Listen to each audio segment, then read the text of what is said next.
Salut à tous! Dans une vidéo précédente, on a vu comment un cancer pouvait se développer, donc le processus de cancérogénèse.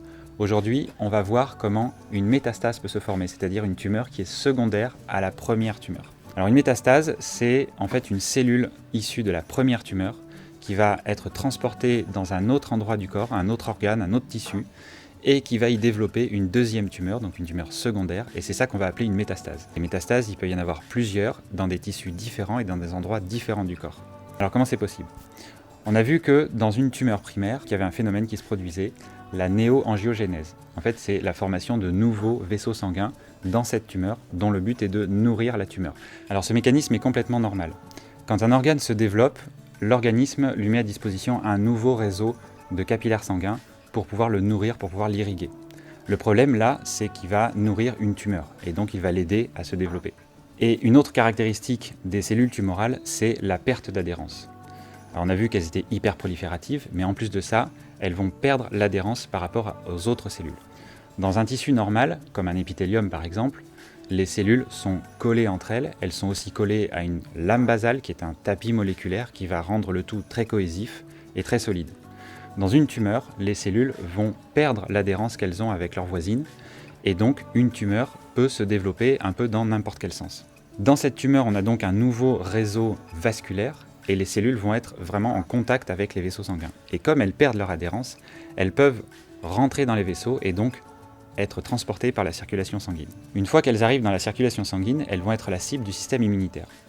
Alors parce qu'en fait, le système immunitaire, il n'est pas là que pour nous protéger des corps étrangers, comme des virus par exemple, il est aussi là pour nous protéger des anomalies. Et une cellule tumorale, c'est une anomalie, c'est une cellule qui se détraque et donc elle peut être détruite par le système immunitaire.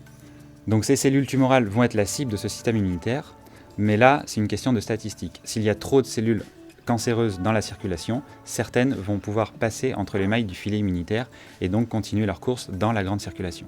Quand c'est le cas, elles peuvent parvenir à des capillaires sanguins, c'est-à-dire des vaisseaux qui sont tellement petits qu'il y a juste la place d'une cellule.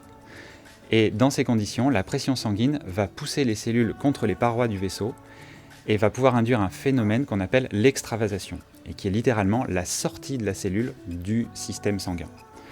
Quand ça se produit, la cellule donc se retrouve dans un tissu, qui est le tissu de l'organe où le capillaire se trouvait à ce moment-là, et donc la cellule tumorale va se retrouver dans ce tissu, et comme elle est hyperproliférative, puisque cancéreuse, elle va pouvoir redévelopper une nouvelle tumeur, et donc une métastase dans ce cas-là. Alors là, on a vu le mécanisme par lequel une première tumeur pouvait induire une deuxième tumeur, donc une métastase, par un mécanisme de transport de cellules. On a vu que le transport, c'était le sang. Il y a aussi le système lymphatique qui peut transporter la cellule. C'est aussi un système circulatoire, comme le système sanguin, qui transporte la lymphe, qui est un fluide impliqué dans la fonction du système immunitaire. Donc un cancer métastatique, c'est d'abord un cancer à un stade plus avancé, puisque les métastases sont des tumeurs secondaires. C'est aussi un cancer plus difficile à traiter, parce que au lieu de traiter qu'une seule tumeur, on va en avoir plusieurs à traiter. Et c'est pour ça que, en cancérologie, la clé du traitement, c'est le timing. Parce que plus on va détecter et traiter un cancer à un stade précoce, plus on aura de chances de le combattre efficacement, et meilleur sera le pronostic. Et c'est pour ça que le dépistage, en cancérologie, c'est quelque chose de très important, parce que ça permet de traiter les cancers plus tôt, et ça permet aussi de les traiter avant l'apparition de métastases. Voilà, cette vidéo est maintenant terminée. Si vous l'avez aimée, faites-le moi savoir en mettant un like. Si vous avez des questions, la zone commentaire est là pour ça. Et si vous voulez en savoir plus, vous pouvez vous abonner à la chaîne. Salut!